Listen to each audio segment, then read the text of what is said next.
স্বাগতম আপনাকে। সব রকম আপডেট এবং লেটেস্ট নিউজ পেতে এখনই চ্যানেলটিতে সাবস্ক্রাইব করুন। ধন্যবাদ।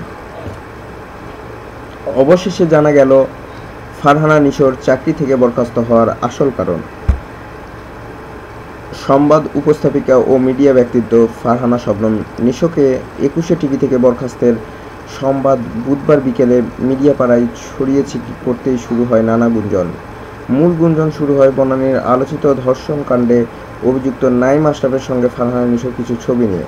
তবে ফারহানা নিশোর চাকরি যাওয়ার মূল কারণ কি ধর্ষকের সাথে ছবি ভাইরাল নাকি আর্থিক কেলেঙ্কারি, এমন আলোচনা সমালোচনা এখন সর্বত্র। নানা জল্পনা কল্পনার পর ফারহানা নিশোর চাকরি থেকে বরখাস্ত হওয়ার আসল কারণ জানা গেছে। প্রতিষ্ঠানের আর্থিক নীতি ও শৃঙ্খলা ভঙ্গ, নিয়োগপত্রের 10 নং শর্ত ভঙ্গ করে অন্য ব্যবসার সাথে জড়িত এবং 21 টেলিভিশনের ব্যবসার সঙ্গে প্রতারণা ও অসাধুতার আশ্রয় গ্রহণ করে প্রতিষ্ঠানের আর্থিক ক্ষতি করায় তাকে চাকরি থেকে বরখাস্ত করা হয়েছে।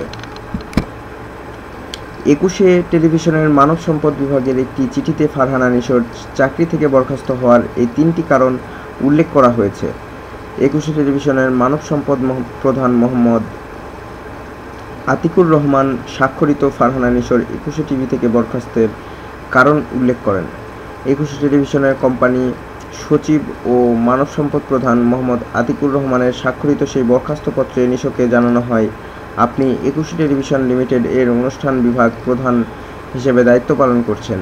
প্রাতিষ্ঠানিক দায়িত্ব সম্পর্কিত কর্মকাণ্ড পর্যবেক্ষণ, পর্যালোচনা এবং আত্মপক্ষ সমর্থনে আপনার প্রদত্ত বক্তব্য ও উপস্থাপিত নথিসমূহ আমলে নিয়ে প্রমাণ পাওয়া যায় যে আপনি আপনার নিয়োগপত্রের 10 নং শর্ত ভঙ্গ করে অন্য ব্যবসার সাথে জড়িত হয়েছেন এবং ব্যবসায়িক সম্পর্ক বজায় রেখেছেন।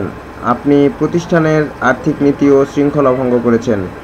আপনি 21 টেলিভিশন লিমিটেডের ব্যবসা সম্পর্কে প্রতারণা ও অসাধুতার আশ্রয় গ্রহণ করে প্রতিষ্ঠানকে আর্থিকভাবে ক্ষতিগ্রস্ত করেছেন। উপরোক্ত অসদাচরণের দায়ে আপনাকে চাকরি থেকে বরখাস্ত করা হলো।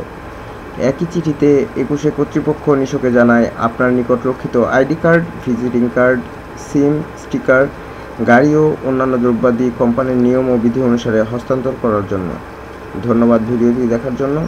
আরও আপডেট পেতে চ্যানেলটিতে সাবস্ক্রাইব করে আমাদের সাথেই থাকুন। ধন্যবাদ।